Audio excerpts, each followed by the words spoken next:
Tá fáilte ród chuig an tre Físeán gramadaí seo, fís agus foghlaim. Sulla dusaí muid a gceart, ba chearc meach tuiscint agat ina téarmaí is codsaíonta a bhain le cuasaí gramadaí. Bé na téarmaí seo a leanas in úsáid sa tre fad. Animacal, sin duine, rud, áit nó chuncheap. Alt, sin nó. Adíocht, tugann an focail seo níos mó eolais faoi animacal. Bríthar, focail a úsáidtear chun rá ceir atá dhéine nó ceir atá tarlú. Réamhfocail simplí, focail éonar a haon roimh animacal lena nasca le focail eile a glásail.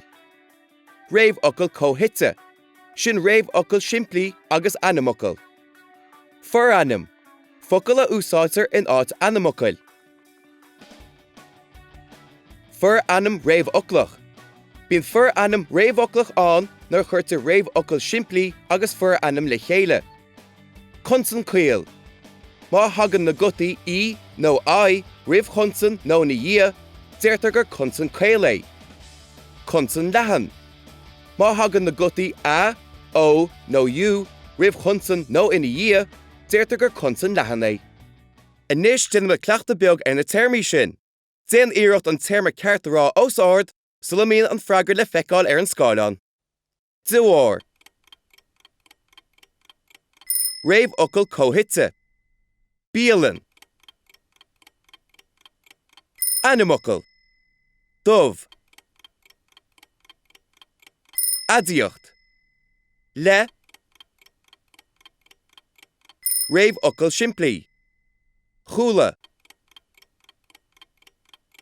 Bríthar. Leis.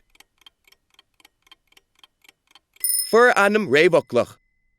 Sibh. Foranam. Inaice. Réamhfocail cóhite. Te. Adíocht. Feicim. Bríthar. An bhfuil na chunsan a bhfuil lína futhú caol nó leathan. An dí in deireadh. Caol. An L in focail. Leathan. An P in Spáinis. Leathan. An S ag deireadh Spáinis. Caol. An L in scoil. Caol.